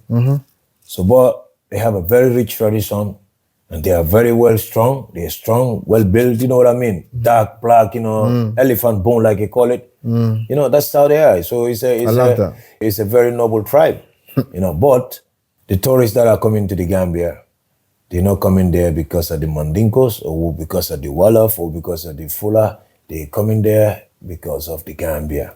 Is it true, by the way, that the people that are Wolof are very good cooks? Every Gambian is a good cook, but the Wolof, they have a dish called, the benachin. And in Africa, what is the benediction? That is the one with the stew, isn't it? With that's what they call jollof rice. When you hear this word jollof rice, it's the benediction. That is a wolof dish, you know, and it's a very, very, very delicious dish, you know. So the wolof are very, very good in cooking that. The mandinkas are best when it comes to domoda, because that's a mandinka dish. That's with the peanut butter stew. Yeah. So that is. I love that. That's actually one of my favorites. Very, very, very, very, very delicious too. So the Wolof, they are very good when it comes to cooking benediction, you know. So every tribe have their own different speciality. Yeah, they have their own food, you know, and you know the Jola have their own, you know, the Sarahule, the Sere, everybody have their own. So, well, you know, the combination of all those foods together, that's what make the Gambian cuisine very, very, you know, rich delicious and very delicious. Yeah. So it's a very beautiful country, and you should go there and try it. You know, I would definitely love to go to Gambia. Yeah, man. I have to go to Gambia actually. I think next time when I arrive in Gambia, we're gonna vlog and stuff. Of course, you know we have to. When you experience this, and you will go. I'm gonna see for myself. You will be surprised. You know what I mean? When you go there yourself, you will be surprised. I'm down for that. So you can see it yourself. You know, like. You know, what do you call it? We had, I think you watched the video about the, what do you call it, with the bumster when he was talking about, you know, what was going on there, you know, in the tourist industry and what they need to do about to improve stuff like that, you know. It's just like that, you know. You will meet those kind of people, and you know they will give you an in-depth, what do you call it, explanation about how everything is, you know, and how the tourist industry is, you know, because they are living it, they are there. No, they are absolutely right. You know what I mean? I wonder if, and you know, we obviously have a clip, and we're gonna play that soon. But I wonder how much of that money that comes in to Gambia from tourists actually filters down to the local businesses and stuff like that. And if all of that tourist industry money only goes to the big international hotels and some of the bigger businesses there, and you know there's not enough money that is being fed down to the local people at the grassroots level, and you know I think that you know the tourist industry should be more open, so that these big international hotels are not sucking up all of the money. Since 5 years ago, what new thing do you have in the Gambia tourism sector? The tourism sector right now is getting more poor and poor because of the 20 euro people paying to come in and 20 euro to go back. Where they put in the money? They don't want to answer. They don't want to answer that question to tell the European this money is going to the hospital or is going to the schools. So most of the tourists now, they're all going to Senegal and Kebat Island, neither the Scandinavians and the English. Why they are going to Senegal and leave Gambia?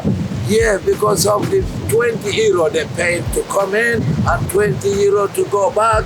And second to the hotel, the prices are expensive. The rooms are expensive, 100 euro. Some of the rooms are 200 euro. Yeah, and the food are expensive, the drinks are expensive, you know what I mean? Tourists, they need, when the price is down, tourists, they need to come in that country to spend. For food, drink, hotel, everything is expensive.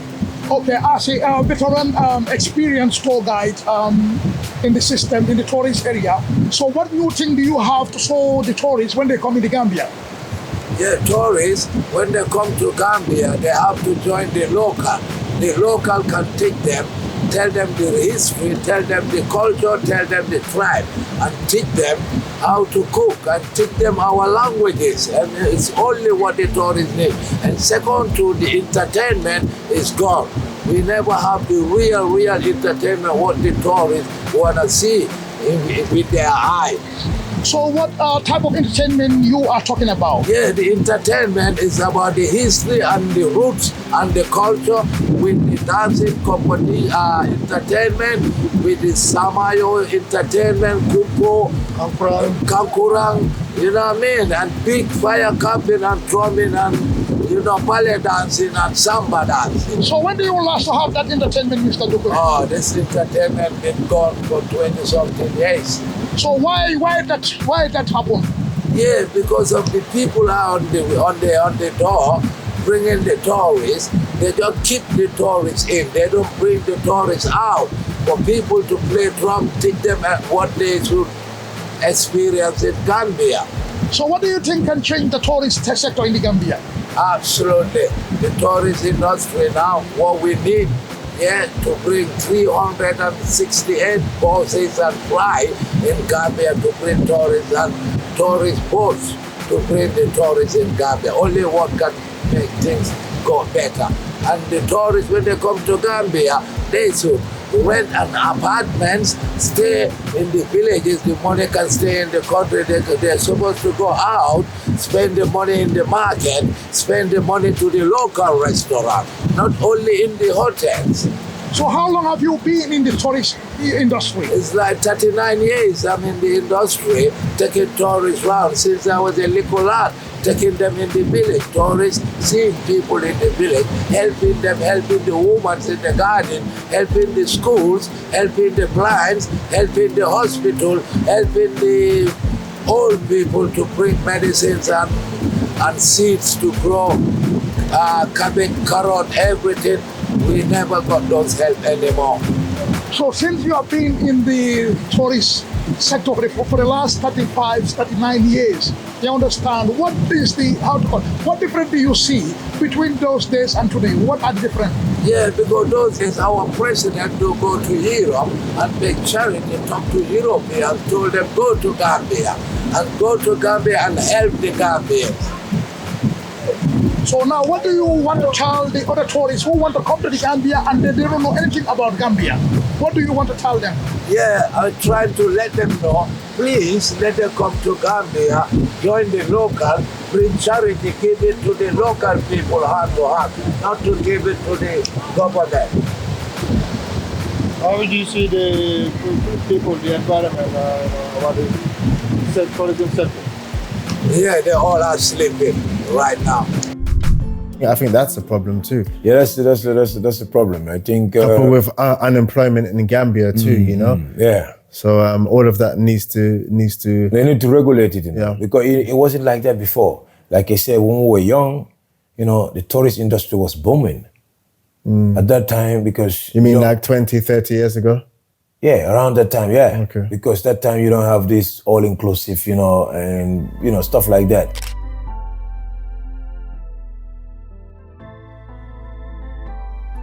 Tourists used to come, they go out, you know, meet the locals, eat outside, you know, the restaurants. Different so vibe, it's like, different flex. Yeah, so it's very different. So it's like everybody is like, what do you call it, getting benefit from the tourist industry. You know what I mean? The locals, you know, the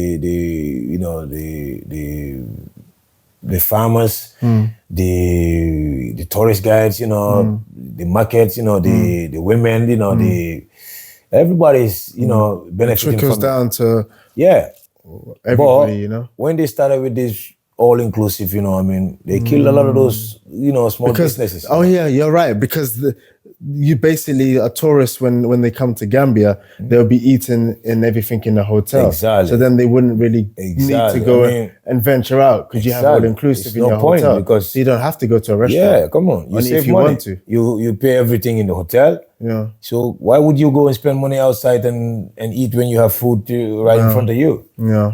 So that's the problem, and that's not the experience that the tourists want. You know, the tourists, they want to go and meet the people, go to the restaurant, just be a normal human being, you know. You know, see around, you know, the traffic, the people. Absolutely. You know, you go to different restaurants, you know, you try different foods, you know. Absolutely. And that's what they want, you know. But being in the hotel, all inclusive, is like being caged. You know what I mean? Yeah. So obviously, when you go out, you know, you don't want to spend you already paid everything in the hotel, and then go out and start spending money again. I mean, come on, it doesn't make sense. I get it. So that is the problem. That is killing a lot of small businesses, and the locals are not benefiting from the tourist industry.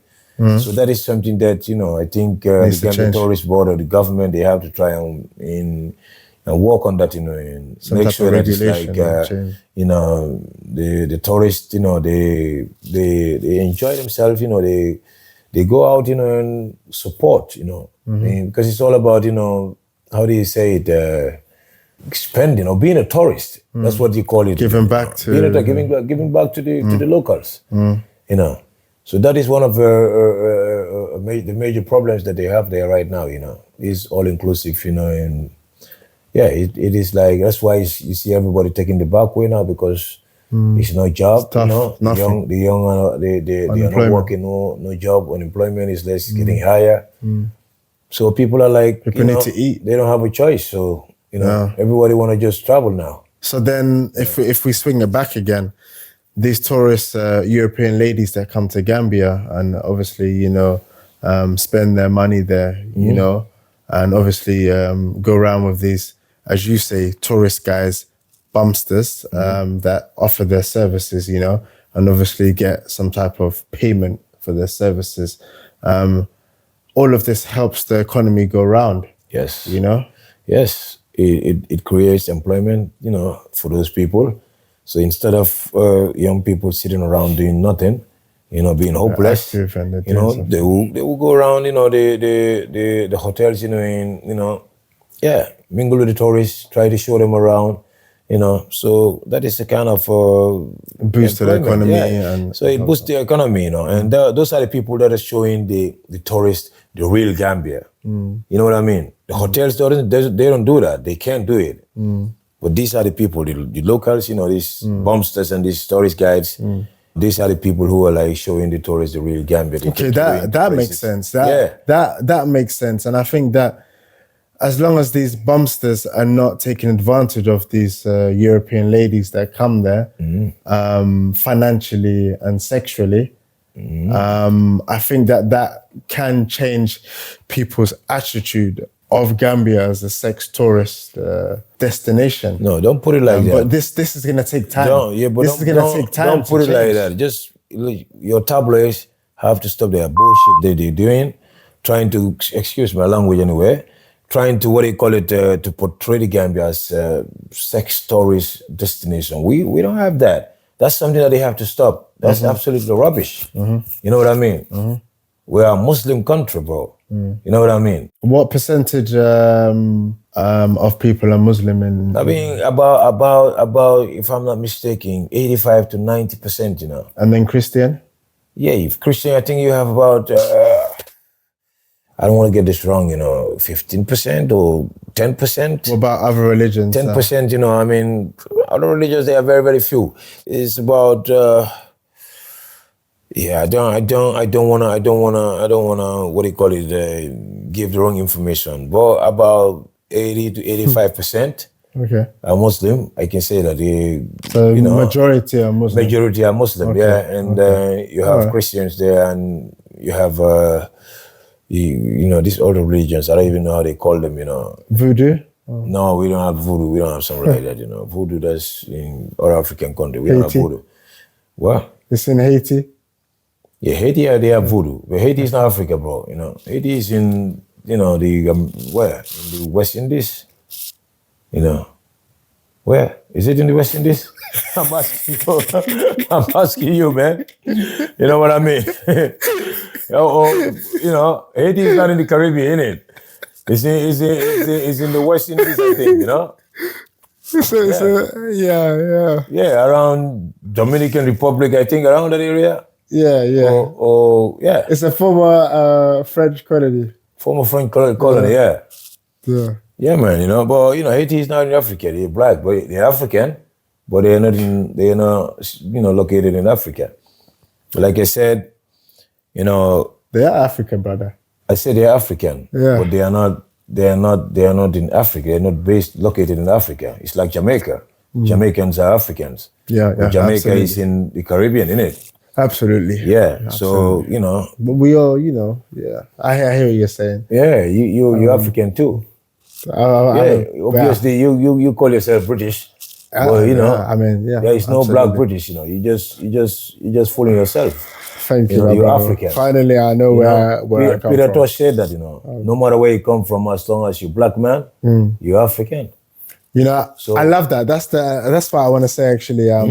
The attitude of Gambians has always been like, it doesn't matter where you come from. When you put your foot in Gambia or any other African country, you're home. You know, of course. I love that attitude. Home. Yeah, you know. And the thing is, what you don't know is like, it's a lot of British, especially black British, who are moving into the Gambia, buying land. Yeah, you know, starting up their businesses. And these people, they will never come back to these people.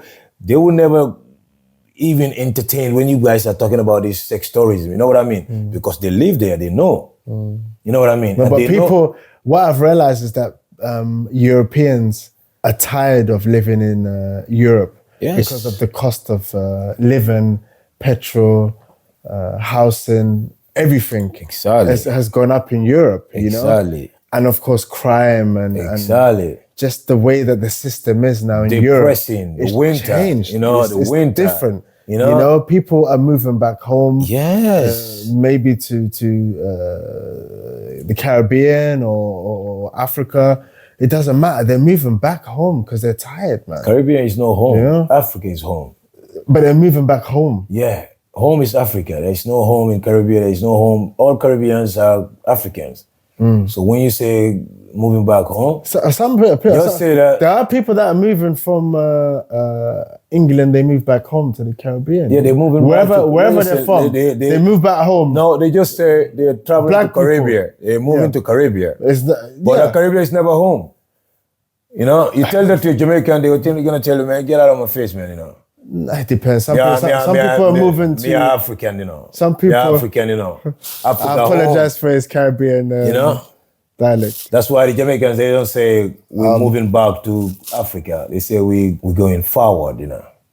We're going forward. We never to go Africa, backwards. you know. So we don't go back, you know. We move, we're going forward, you know. Yeah, man. Yeah, but anyway, you know, we have to go back to our main topic, and that is.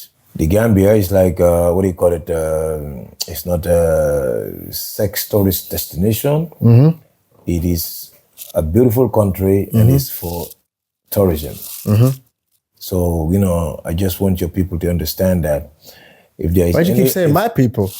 Yeah, because it's British, am I the ambassador? It's the British who are pushing this. And it's definitely the European tabloids. And yes, definitely the British, definitely even the Swedish tabloids newspapers. Yes, even the Swedish tabloids, I know. Negative press on Gambians all the time. Yeah, but they don't show the other side of it.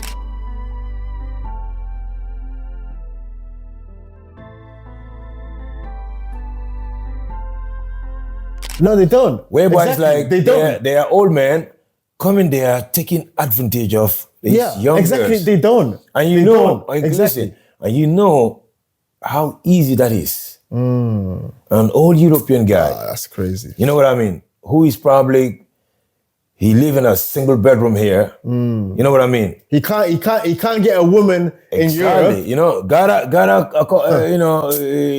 a small money. I say, okay, let me go to Africa. Down there, he's got something. You know, because the people are poor, and you come take advantage of these people. Yeah, that's wrong. And because of the poverty, you know, you see allow that it to happen. The what do you call it? The families of these young girls, sometimes they will turn a blind eye. Oh, that's crazy. They see their daughter or their cousin or whatever with this old woman, old man, sorry. Yeah. And then you know, they just turn a blind eye, you know. I mean, crazy, it's very no. That's why I'm telling you, it's like these things it's not a problem. It's not even something that people discuss in the Gambia.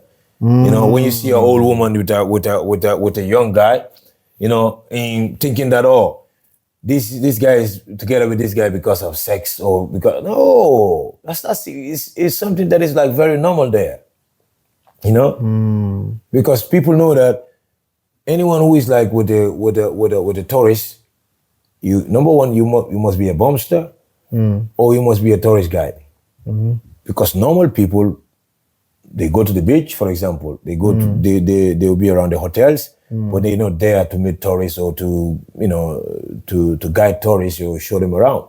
Okay, can I ask you a question? Is having a white woman in the Gambia, is it a prize? Is it like having a prize? Is it like a privilege or like? Yeah. Is it like? No. It's not like that. Because if everyone in the Gambia is running after, for example, a European woman, for example, who's with the women, who's with the local women there in Gambia? If everybody in Gambia, for example, is running after a European lady. Oh, no. Gambians, they don't run after any European ladies. Say that the European ladies are the ones who are running after Gambian guys. You know what I mean? Gambia will never run. Come on. By the way, I have nothing obviously against. No, I know, but Gambians are very, very proud people. You know, they don't run after anybody. You know what I mean? This is like it's our country, like I said. The tourists come. I hear you. When the tourists come, I hear you. They meet the people. The tourists, they love the people because the people are very loving and very welcoming. A tourist can go to any home in the Gambia and they're welcome there. Obviously, now you know that it's like a lot of other nationals coming into the Gambia from Nigeria, from Sierra Leone, from Senegal, from you know all these other countries. They're coming into Gambia, and all of those people they are coming there because they feel that it's like, you know, the Gambia is like a very small country and the people are very nice and very welcoming.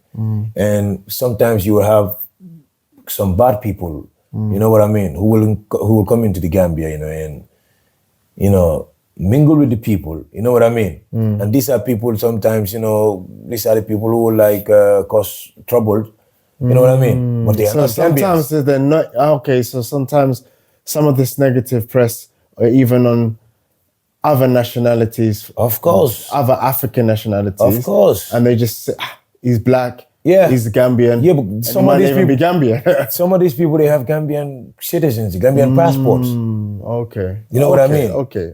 So Well, it's like if you go to the tourist industry, you will find all kinds of nationals there. You know what I mean? Yeah. But when you see a Gambian, you know that this is a Gambian. Okay. Because Gambian is different from all these other African people. You know what I mean? Yeah. They are very unique. Well, it's difficult to tell if everybody has dreadlocks. So No. It's different. The Gambian, you know, you just have to listen to them. Their accent, you know, Gambian talk in a very, very different way from all these other African countries, Nigerian, Sierra Leone. When a Nigerian talks, I know that it's a Nigerian. Okay. When a guy from Sierra Leone or a guy from Cameroon or this other country, when they talk, I know. Senegalese, when they talk, you know that it's Senegalese. So Gambian is very, very different. When a Ghanaian talks, I know that it's Ghanaian. You know what I mean? So Gambian, they are very, very different. When a Gambian talks, you know that they're Gambian. You know? Like I'm talking now. Anybody who listen, even if they don't see me, they can just, just listen to my voice. They know that this guy is Gambian. No, I definitely. Because the way we speak English is very, very different from other African countries, you know. No, I agree. And I think that from speaking with you, you know, in the beginning I had this, I was very determined that, you know, obviously these European women are getting taken advantage of. And I still do believe that does happen. But I think speaking with you, you have made me understand that, you know, it's not just one side. No. And sometimes the way it looks like is not always the way it is. And it's like most of the negative press that's in the newspaper, that's the thing that has always made me have that kind of negative image of Gambia as being a sex tourist destination.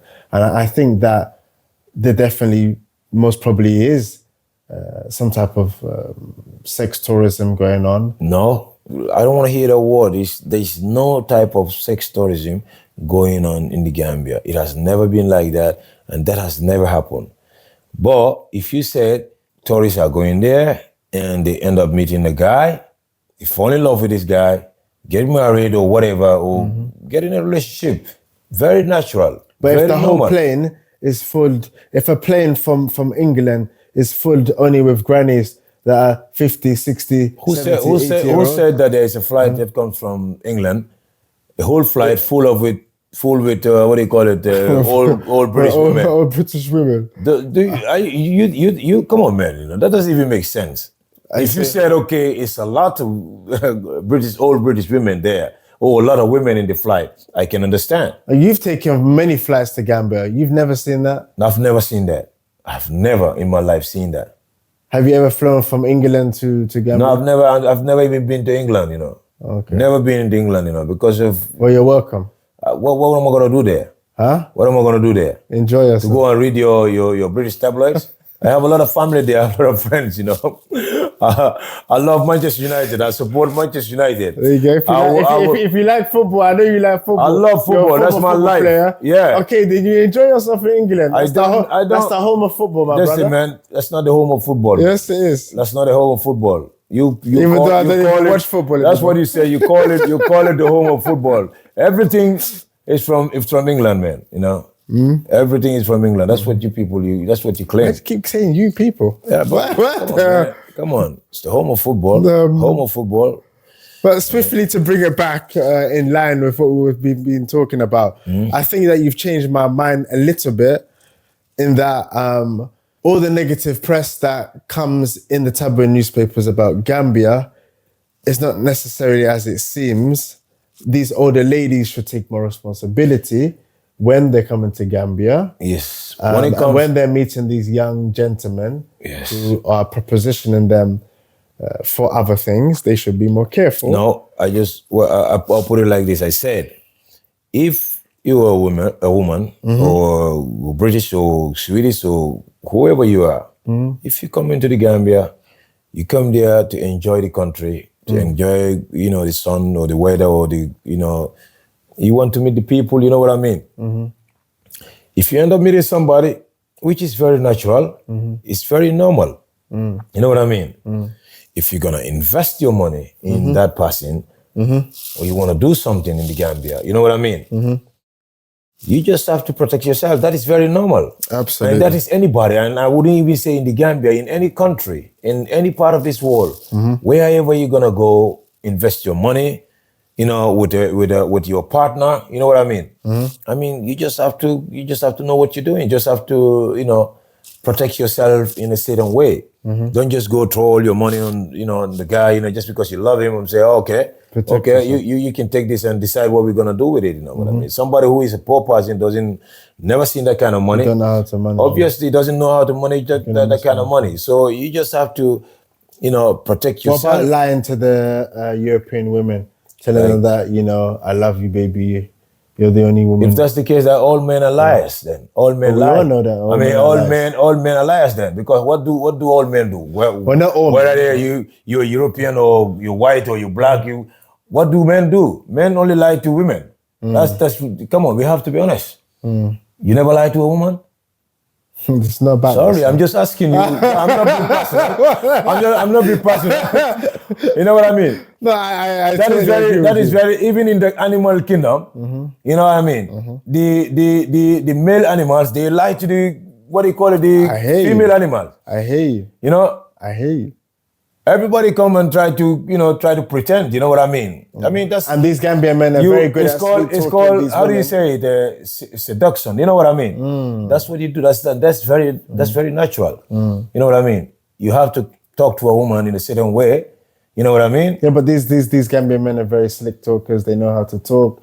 They know what words to use. They know how to make a woman feel special, especially when she's on a holiday for 2 weeks in the Gambia. You know what? They are men. They are men. And it's God that makes them like that. A man have to know how to talk to a woman. If you don't know how to talk to a woman, obviously you wouldn't be able to, how do you say? Be able to attract or get a woman. To win a woman's heart, you know what I mean? I hear you. You have to talk to a woman in a certain way to make her feel, this guy is something else. I hear you. You know what I mean? I hear you. So let all men start speaking the truth to the woman, being honest and speak the truth. Say their real intention. Yes, and exactly. Now we are coming somewhere. Now we're coming into the same. Well, I'm talking about including you, me, and everybody else. Meet him. Whether you white or whoever you are. Okay. I say let all men start doing that. Don't just say, talk about Gambian men, you know. Gambian men are not like that. They are very, very honest people. I just say, let old men start speaking the truth. Yeah. Start telling this, you know, this female the truth. I agree with you. And we see what happened then. Now we've come to some type you know what of I mean? agreement. A man is built that way. A man is built in a certain way to talk. Well, maybe if these Gambian men were more honest, and I'm sorry, I don't want to seem like I'm bashing the Gambian guys, you know, but I just want them to be, these bumsters and stuff, to be more honest with their intentions, you know? If they don't really love the woman, then just be honest with her. Don't play with her feelings.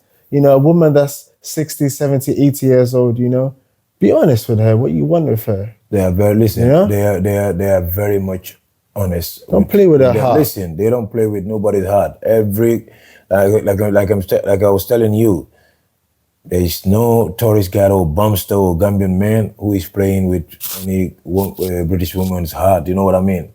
Like I said, this is a very natural stuff. You know, these women, they come into, I wouldn't say even old women, because young, old, all kinds of women come to the Gambia. And it's not only women, it's men too. You know what I mean? Old men, young men, all kinds of people coming to the Gambia. I hear you. So if you happen to meet somebody, you know what I mean? You fall in love with this person. I mean, that's natural.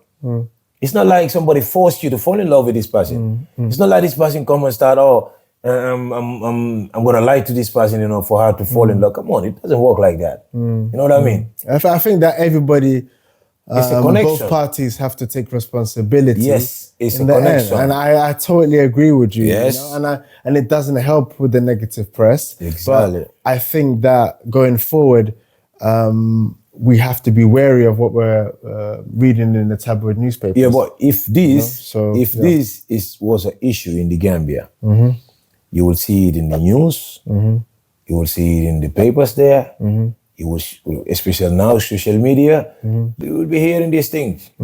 But like I said, isolated incidents, yes, they happen.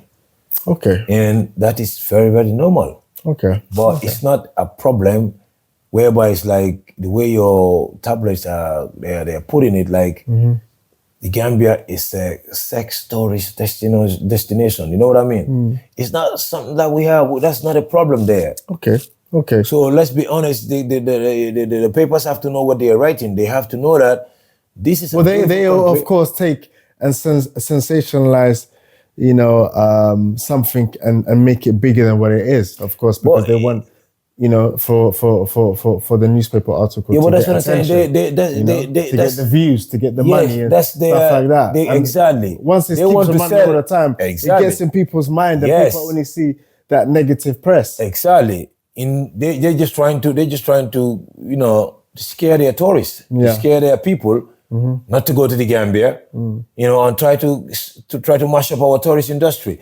And how do I even put this? You talk to a woman that says that, okay, somebody have done this kind of stuff to me, but you never talk to that person and ask that person whether what this woman is saying, is it true? You know what I mean? I hear you. Both sides. So you have to hear both sides of the story. I hear you. You know, I know that there's some people who went there, they did the documentary and stuff, you know, but you can even see they went into, you know, these guys, their home, they meet their families, you know what I mean? You know, and they say some of these people, they having wives, you know what I mean? You know what I mean? They have children, and but they're not, you know, disclosing all this to the tourists. Yeah, I'm not saying these things, they're not happening. That's why I'm just telling you, it's like, these are isolated incidents. Yeah, you're not saying that it's not happening. Yes, but these are isolated incidents. But it's not as big as the way that exactly. And when you try to portray the Gambia like that, how many men on this earth, you know, in the world is like meet a woman, they have children. The same thing. They refuse to tell the woman that I have children, and you know what I mean? Yeah. How many men have been in a relationship? How many men have been in a relationship with a woman, married for years? You know what I mean? And they went and have children outside their marriage or outside their relationship without their partner knowing. And how many times does it happen that a man and a woman have been together for years, having 3 or 4 kids, And at the end, he ended up finding out that these are not his kids. Yeah. So happens more often than normal. You know what I mean? Yeah. So these are natural, You're correct. normal stuff. All these things that happen. You're right. But Absolutely you right. cannot try to picture or to portray the Gambia as a sex tourist destination. I will never, listen, I will just put it like this for you. If you want a young, talented football player, you know what I mean, go to the Gambia. You know what I mean? That's what the Gambia is known for now. Okay. Go look for young, talented football players. You know, they are all over the Gambia, they are everywhere. And you will find the best talent you can find in Africa. They are in the Gambia. Okay. But not sex tourism. That's not part of our thing, you know. That's not something that we're known for, you know. Okay. Well, I really think you've changed my way of thinking. It's been very refreshing, and it's been very good to get this understanding and knowledge from you, Tafa. So thank you very much for giving us both sides of the coin, so to speak. Like I said, I think I've changed a little bit the way I was thinking. So yeah, very interesting. Comment and subscribe and like, and let us know if what I've been saying you can relate to it, or if Tafa, what he's been saying, you can relate to it. Comment down below. Of course, like. And this has been very interesting. I think that we're going to have a part 2 because we ain't finished. This topic, we can talk forever. But we're going to have a part 2 of this. But thank you so much for coming on Dundada Show. Yeah. Is there anything else you want to say, or any shout outs, or just, you know, I would just thank you very much for us, you know, for, you know, allowing me to come and clarify some of the misunderstanding or the misconceptions, you know, and the misinformation that is been out there. Like I said, you know, this is for educational purpose, you know, to try to help the people, you know, to understand about the narrative that is out there, or the negativity that is out there, you know. So it's not about trying to deny that something is happening, or trying to, what do you call it, to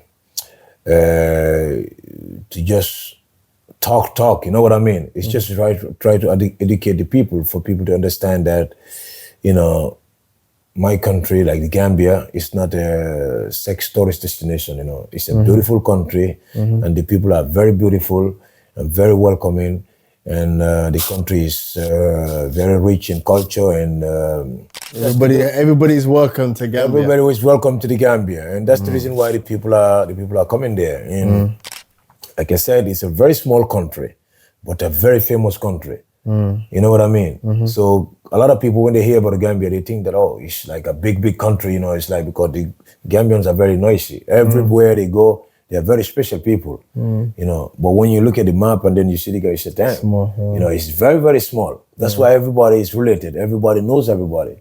You can literally round the whole country in, I think, in 24 hours, you know. You know what I mean? Wow. So it's that small.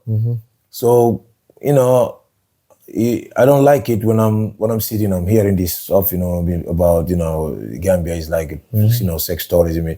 You know, it hurts, you know. Oh, I hear you. So, you know, I have to come and explain, you know, and, you know, give you guys the information that I know, so that, you know, you can understand from a Gambian's point of view, not just to read in the tabloids, you know, and just go with that, you know, because the tabloids, they just writing whatever they feel like writing, you know. Well, they can push the narrative. Exactly, you know. But my advice to everybody, come to the Gambia, you're welcome, and experience this yourself, and you will see it yourself, you know. I'm going to go to the Gambia. You know what I mean? You're most welcome. I need to touch you will enjoy it. You will enjoy it, you know. So if there is anything like this, you will see it yourself. Okay. You know what I mean? Cool. So I can connect you with a lot of people, you know. You can do your interviews, you know. You can talk to people, and you will see it yourself. And you can disguise yourself even and see whether you know, these things are happening. So that's it. For that. That would be interesting. Yeah. So, you know, we have to have part 2, you know, where we can go in depth, you know, and give you more information. So that, because it's going to help a lot of people. 100%. You know, instead of trying to spoil our tourist industry and try to you know, give a bad name to the Gambia, you know. It's time to change the narrative, I guess. It's time to change the narrative, you know, and you know, push the positivity, you know. Amen. And that's the Gambia. That's what the Gambia is known for. So the Smiling Coast.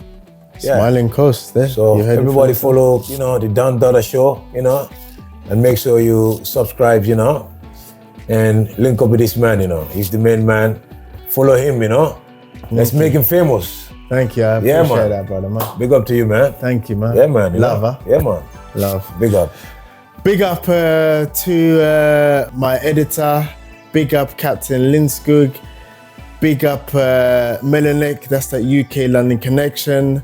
Big up Tyrese. Big up Uncle Abiba. And of course, big up my producer, Supreme. And thank you everybody for watching. This has been very interesting, and part 2 coming soon. Like, comment, and subscribe. And we'll see you next time on the Don Dada Show.